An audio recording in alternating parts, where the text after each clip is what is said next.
Assalamualaikum warahmatullahi wabarakatuh. Perkenalkan, nama saya Ilham Abdillah.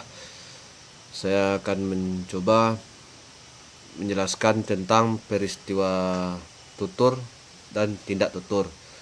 Yang pertama yaitu tindak tutur. Tindak tutur merupakan tindakan menggunakan bahasa. Hampir semua kalangan kita pasti menggunakan bahasa sebagai alat komunikasi.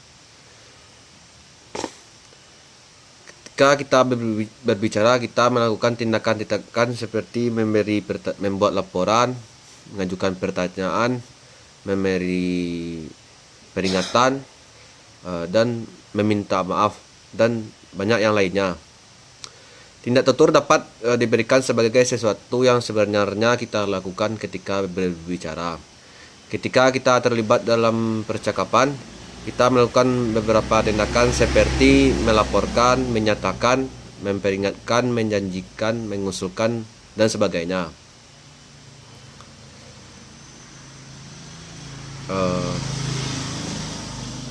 Menurut Austin, ia membagi tindak tutur menjadi 3. Yang pertama, tindak lokusi. Tindak lokusi yaitu tindak tutur yang menyatakan sesuatu.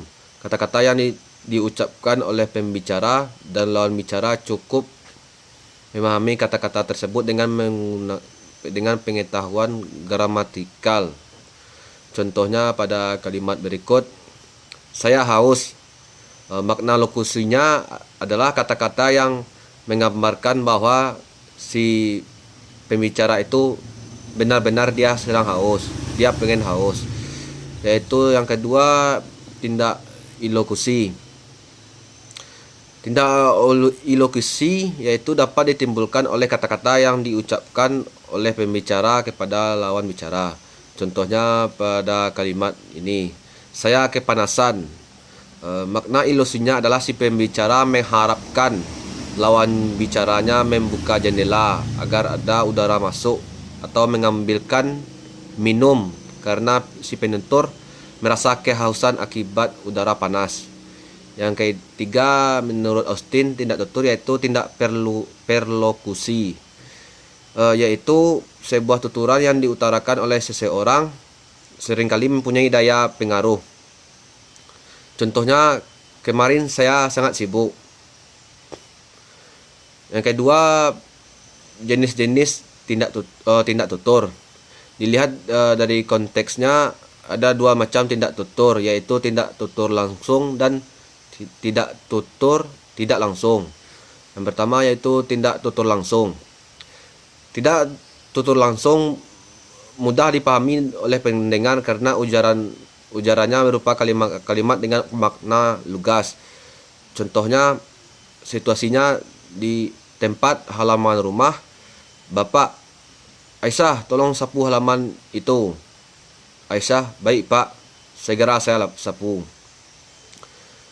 Tindak tutur langsung literal. Tindak tutur langsung literal adalah tindak tutur yang diutarakan dengan modus tuturan dan makna yang sama dengan maksud pengutaraannya. Contohnya pada kalimat ini. Yang pertama, orang itu sangat pandai. Yang kedua, buka mulutmu. Yang ketiga, jam berapa sekarang? Yang kedua yaitu tindak tutur langsung tidak literal. Tindak tutur langsung literal adalah tindak tutur yang diutarakan menurut kalimat yang sesuai dengan maksud tuturan. Maksud memerintah diungkapkan dengan kalimat perintah. Contohnya, yang pertama, suaramu bagus kok. Yang kedua, kalau makan biar kelihatan sopan, buka saja mulutmu. Yang B, tindak tutur tidak langsung. Tindak tutur tidak langsung hanya dapat dipahami oleh si pendengar. Si pendengar yang sudah cukup terlatih dalam memahami kalimat-kalimat yang bermakna konteks situasional. Contohnya, tempat halaman rumah. Bapak, halaman rumah kita nampak kotor ya? Aisyah, baik Pak, saya sapu. Yang pembagian dari tindak tutur tidak langsung itu, yang pertama, tidak tutur langsung literal. Tindak tutur langsung literal adalah tindak tutur yang diungkapkan dengan modus kalimat yang tidak sesuai dengan pengutaraannya. Dalam tindak tutur ini maksud memerintah diutarakan dengan kalimat berita atau kalimat tanya. Contohnya, A. Lantainya kotor. B. Di mana handuknya? Yang kedua yaitu tindak tutur tidak langsung literal. Tindak tutur langsung tidak literal adalah tindak tutur yang diutarakan dengan modus kalimat yang makna kalimat yang tidak sesuai dengan maksud yang hendak diutarakan. Contoh, lantainya bersih sekali. Yang kedua, radionya terlalu pelan, tidak kedengaran. Yang C, apakah radio yang pelan seperti itu kau dengar? Lanjut, saya akan menjelaskan tentang peristiwa tutur. Peristiwa tutur adalah terjadinya berlangsungnya interaksi linguistik dalam satu bentuk ujaran atau lebih yang melibatkan dua pihak, yaitu penutur dan lawan tutur. Jadi interaksi yang berlangsung antara seorang pedagang dan pembeli di pasar di waktu tertentu dengan menggunakan bahasa sebagai alat komunikasinya termasuk dalam peristiwa tutur. Menurut Leach, beliau mengemukakan aspek-aspek situasi ujar meliputi yang pertama yaitu penutur dan mitra tutur. Yang kedua, konteks tuturan. Ketiga, tujuan tuturan. Yang keempat, tuturan sebagai tindakan atau kegiatan. Yang kelima, tuturan sebagai produk tindak verbal. Komponen tindak tutur. Haimes mengemukakan bahwa suatu peristiwa tutur harus memenuhi 8 komponen, yaitu bisa dirangkaian huruf pertamanya yaitu menjadi speaking. Ke-8 komponen itu adalah yang pertama huruf S, setting and scans. Setting berkenaan dengan waktu dan tempat tutur berlangsung. Sedangkan scan mengacu pada situasi, tempat dan waktu atau situasi psikologis pembicaraan. Yang P, participants.